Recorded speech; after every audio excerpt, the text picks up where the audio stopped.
Okay, here we go. I've started this a few times now.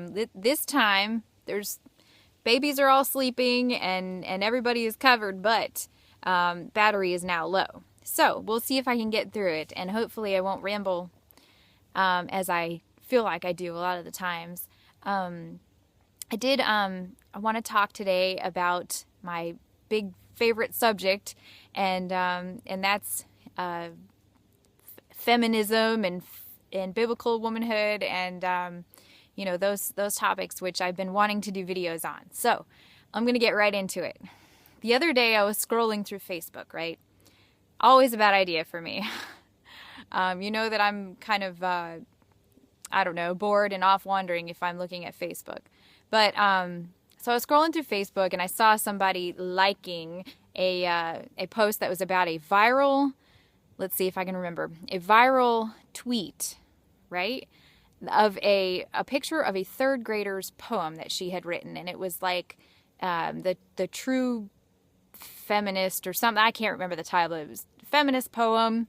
It talked about, it started out, I am not sugar and spice, I am not nice. And then it ended with like, I am a deep pie of knowledge and you will never eat me, or something like that. And these people were retweeting it and it was going viral. And everyone was lauding this young third grader and relating her to Sylvia Plath. And as soon as I saw that, Sylvia Plath, it was like Generation Z Sylvia Plath or something like that. And the Plath is strong with this one. My stomach turned. And it bothered me. They'd stuck with me all day long. When something like that happens, it really gets into my head. And it really bothered me. You know, this Sylvia Plath, if people don't know, I'm sure most people do, was I guess feminists love her. I guess she was a feminist. I don't know. But back in the I think late 50s, early 60s, and then she killed herself. But her poetry is very, very, very dark and morbid. And she was just a death-obsessed woman. She had tried to kill herself multiple times. And when she finally did it, it was in her oven and with her two sleeping children in the next room. Talk about morbid. And this was the third grader was being just praised because she was like this woman. What? Wait, what? And I couldn't believe that this Sylvia Plath is somebody that we want our daughters to admire and emulate. It just, to me, is sick. And this is just proof of the culture that we live in and the way that feminism has totally turned everything upside down, and no longer are women encouraged to be nurturers and caregivers. Now we're encouraged to be death obsessed and suicidal, I mean, it makes me even more angry at feminism and how it really is just a culture of death. I mean, that is their whole aim and goal, I think, is to see the human race die off. And that's what you get when you have girls that are trained not to want to be mothers, that think that there's something that is second class or second rate about being a mother and burdensome. And then you have men who are, I mean, they're trying. I don't know how well they're doing of a job at it, but they're trying to reprogram men's nature to, I don't know, become women. And then, nobody's having children.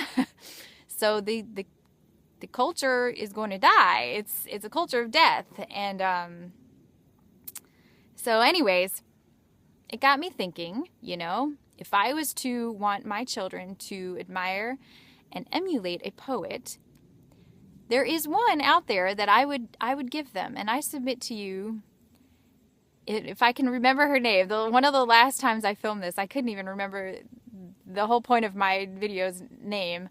But Anne Bradstreet she was one of the first settlers in the New World, and she was the first poet actually that was published from the New World, and that's men, women, and included. So she was that was a huge accomplishment of her time, right? And not many women were being published, I think, let alone somebody from the New World. So anyways, she was a wife and a mother. She was a young, 16 is when she got married. I'm not sure when she started having kids, but she had 8 children, and she was never in great health. She was very ill several times in her life. And, while Plath was obsessed with her own death and obsessed with seeing how close she could come, and, throughout her poetry is all this, like this really sick and twisted blood and gore. I don't know. This woman, Anne Bradstreet, was actually very acquainted with death. These settlers, they saw it all the time, right?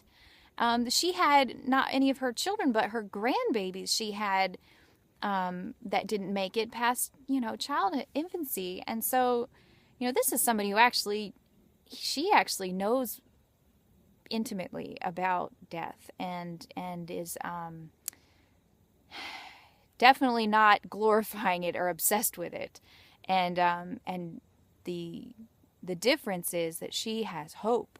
She has hope in the life to come, and what's coming after death, and that makes everything worthwhile. That makes all the struggles and all the hardships and everything worthwhile. She has hope in a heaven and being with her Savior, and it makes all the difference.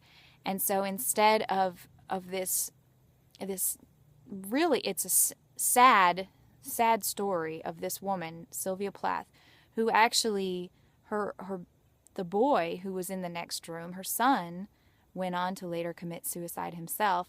Instead of being glorifying of this woman and her legacy, let's glorify this wonderful example of a strong woman of God who put her needs, her selfish wants above or underneath everything else. She put everything else above her own needs.